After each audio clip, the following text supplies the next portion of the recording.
3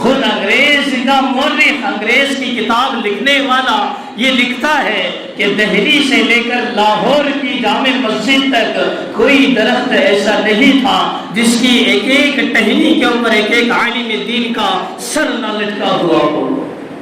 کہ اتنا زیادہ ہمارے علماء نے جنگ آزادی کے موقع پر اپنی جان نثار کی ہے، اپنی جان کا نذرانہ پیش کیا ہے. میرے محترم بزرگ دوستوں، پھر تیسری چیز پیش کی گئی کہ ان کے اندر کے ایمانی جذبات اور جہاد کا جو جذبہ ہے اسے ختم کیا جائے، اور اسے ختم کرنے کے لیے سہارا لیا گیا مرزا غلام احمد قادیانی کا، جس نے سب سے پہلے ختم نبوت کے اوپر ڈاکہ ڈالا اور نبی ہونے کا دعویٰ کیا. کہ انگریزوں نے اسے بہلایا تھا، اسے پھسلایا تھا، اسے جائیدادیں دی، اسے جاگیر دی، اسے روپیہ پیسہ دیا. اور ہمارا یہ مزاج ہے، ہمارا مسلم معاشرے کا یہ مزاج ہے کہ اگر ہمارے درمیان اگر کوئی ایسا شخص پیدا ہو جائے جو ختم نبوت کے اوپر ڈاکہ ڈالے، نبی ہونے کا دعویٰ کرے، امام مہدی ہونے کا دعویٰ کرے یا عیسیٰ ہونے کا دعویٰ کرے، تو ہم میں سے بھی کچھ چاہنے والے اس کے پیدا ہو جاتے ہیں. ہم یہ نہیں دیکھتے کہ صحیح کیا ہے غلط کیا ہے، ہم یہ نہیں دیکھتے صحیح کیا ہے غلط کیا ہے، بس اس کے پیچھے ہو لیتے ہیں. تو مرزا غلام احمد قادیانی نے یہ فتویٰ دیا تھا کہ انگریزوں کے ساتھ لڑائی کرنا حرام ہے. یہ فتویٰ اس نے دیا اس وجہ سے کہ انگریز ہمیں کھانا دیتے ہیں، پینا دیتے ہیں، نوکری دیتے ہیں، اس وجہ سے ان کے ساتھ جہاد کرنا حرام ہے. تو میرے محترم بزرگ دوستوں، اس موقع پر یہ علماء کی برادری سامنے آ کر کھڑی ہوئی تھی. مولانا رشید احمد گنگوہی، حاجی عبداللہ مہاجر مکی رحمۃ اللہ علیہ، مولانا ابوالقاسم صاحب نانوتوی رحمہ اللہ، حضرت مولانا جعفر تھانیسری رحمہ اللہ، جن کو کالا پانی کے جیل کے اندر بھی جانا پڑا. کھانے کے لیے ان کو کیا دیا جاتا؟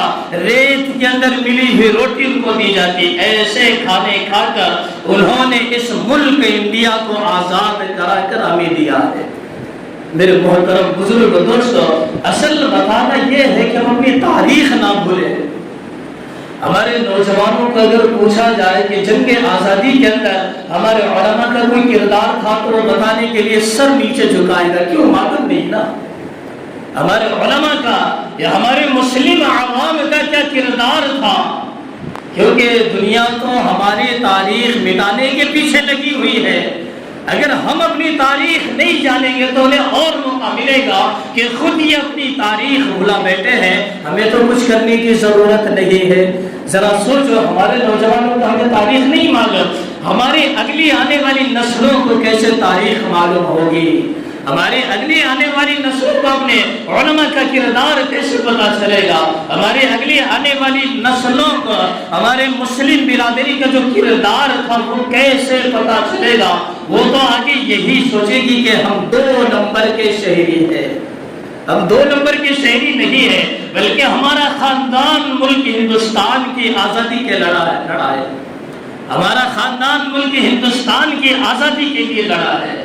اور اسی طریقے سے 15 اگست ہم سامنے کو ہے، پروگرامات بھی ہوں گے، جلسے جلوس بھی ہوں گے. اب ایک نیا کلچر ہمارے اندر آ گیا ہے کہ جب بھی ایسے پروگرام ہوتے ہیں کہ ہماری چھوٹی چھوٹی بیٹیاں اس پروگرام کے اندر حصہ لے کر ڈانس وغیرہ کرتی ہیں، ہمیں اس کے اوپر روک بھی لگانی ہے اور اپنی بچیوں کو اس سے روکنا بھی ہے. کیوں؟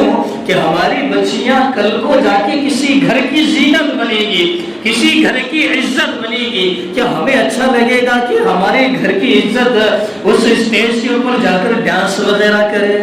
تو اس کے اوپر بھی ہمیں روک لگانی ہے اور اپنی بچوں کو اس سے آگاہ کرنا ہے کہ ہمیں ڈانس وغیرہ نہیں کرنا ہے، بلکہ ہمیں ہماری تاریخ پڑھنا ہے. تو میرے محترم بزرگ دوستو، اللہ تعالیٰ سے دعا ہے کہ اللہ تعالیٰ ہم سب کو عمل کی توفیق عطا فرمائے. جو ہم سنت نہیں پڑھے وہ سنت ادا کریں.